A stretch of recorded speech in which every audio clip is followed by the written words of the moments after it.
everyone. So it's been a while since I've posted my first video, that was at the first of the year, so it's been 9 months. And it was not my intention to have it be quite this long for before I posted my second, but there have been a few things that have been going on in my life. And so I thought that I would get you caught up on what is going on. The purpose of this channel is to just sort of discuss the flow of what life is like in early retirement and what that looks like, and the wisdom that is been gained through years of being on this planet. And so I hope that you find what I have to say valuable. This may be a little rough around the edges as I'm still learning how to do this YouTube thing. But we're just gonna kind of go for it. First, I just want to put a little disclaimer. There's some building construction that's taking place across the road, so hopefully it won't be disruptive with the recording of this video. So anyway, it's been 6 months since now let me rephrase that. 6 months ago, I was at home enjoying my 62nd birthday and received a phone call from my department manager at my job, letting me know that my job was being furloughed and I was being laid off due to a downturn in business. Needless to say, I was surprised, but not really surprised given the status of how things were going at work. January seemed to be pretty busy, manageable, and when February came, business just, went off the cliff. So I had been planning on leaving the company in October. So my timeline got pushed up a little bit sooner than I had originally anticipated. And that's okay, because I got the summer off.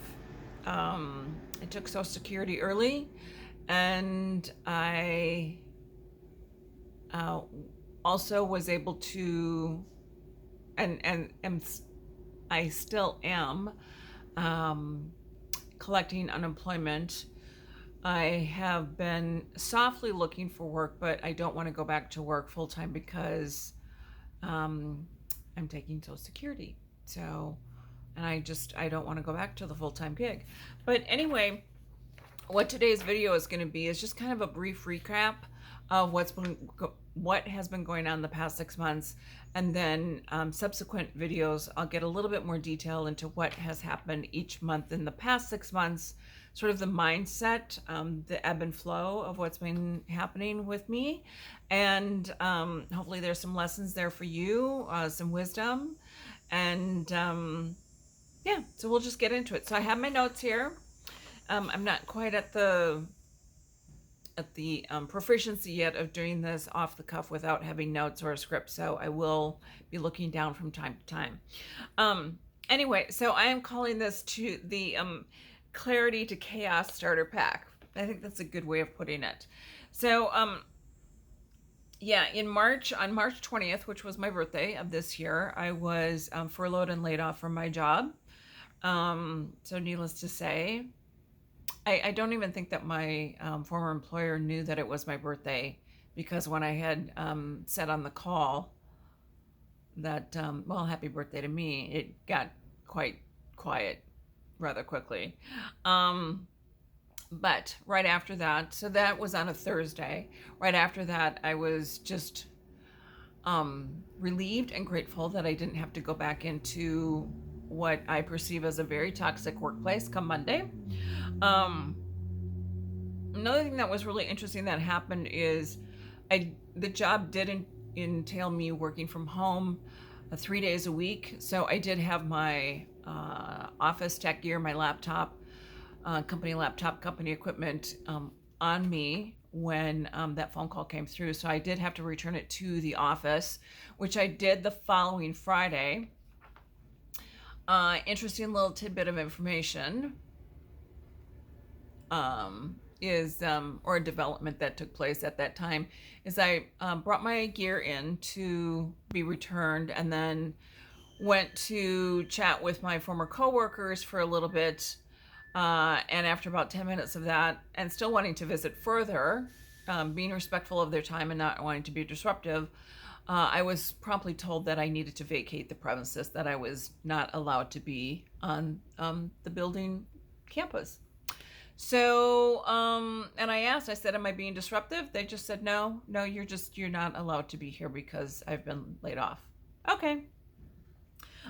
So, whatever. I spent April and May kind of restoring my mental state, or did the initial restoration of my mental state. I started a declutter purge project, which I'd been putting off for quite a while. It actually was mostly paper. And so that was a huge project that I wanted to get done. Still not completely done with it, but I would say I'm at about 90%. And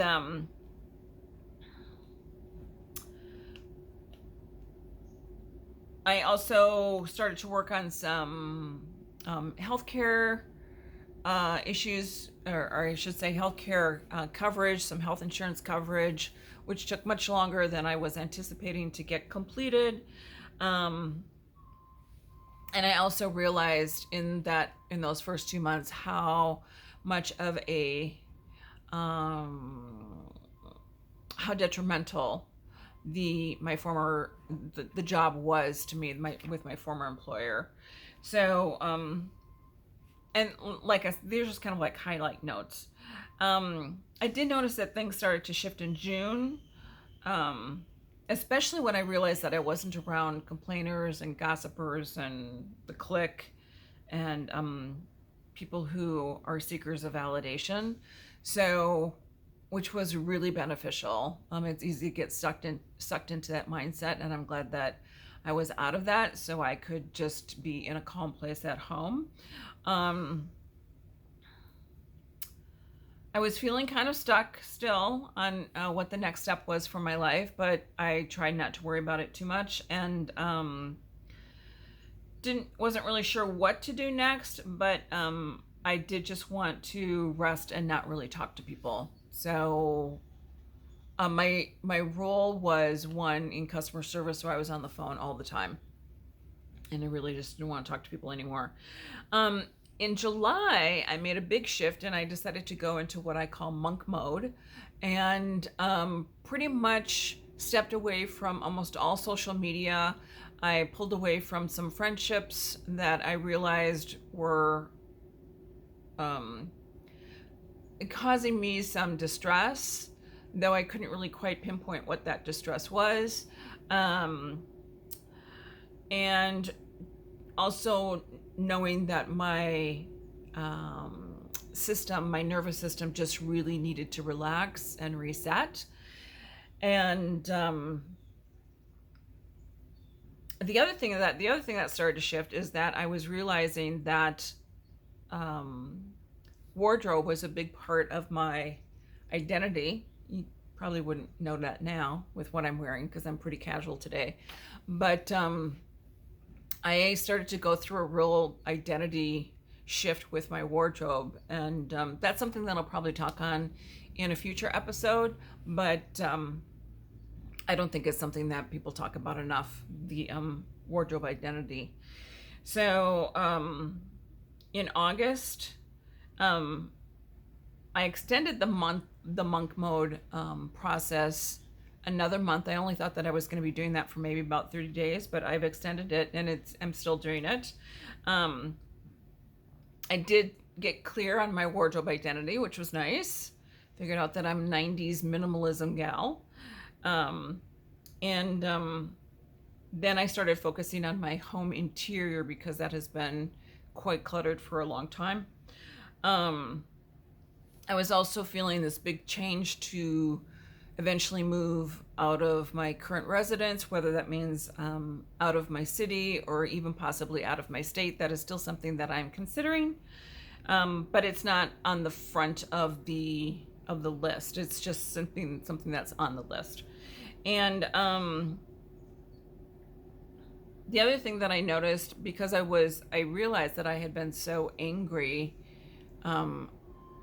in my mindset and how I was being treated at my workplace, that I was interacting with people out in the public in a very sort of negative way. I just didn't want to be around anybody. My initial reactions when I was interacting with people was tend to be kind of cold and chilly, and that started to ease up. I started to smile at people more again, which was nice. I don't like to be that kind of cold, detached person. I like to engage with people, so it was nice to have that feeling come back. And the decluttering has really started moving in earnest in the month of September. I'm starting to get things ready to put up on Poshmark to sell, because a big part of my decluttering is my wardrobe. I've been selling some things on Facebook Marketplace. I've been asking for help because, I've been doing it all myself. And that's part of the trauma response, is that I can do it all by myself. So I actually asked a girlfriend for help, and she is going to be coming out probably within the next 2 weeks to help me pull some things out of the garage so that I can free up some space in there. And the interest on social media, primarily Facebook and Instagram, has really waned. I'm hardly on there at all. I primarily am on YouTube for purposes of self-education and to improve my own self, and do things better for who I am. And the other thing I've noticed is how much consumerism, like with many of us, has sort of overtaken our lives in the past few years, and how impulse buying was something that I realized was a coping mechanism that I have used to deal with my dysregulation when things would start to feel like it was too much. So that's kind of where things are at right now. I know this is a really, really rough video, but I appreciate you watching, and definitely the ones going forward will be much more crisp and clear. But if you want to follow along, I invite you to do so, and we will see you in the next video. Thanks so much. Bye.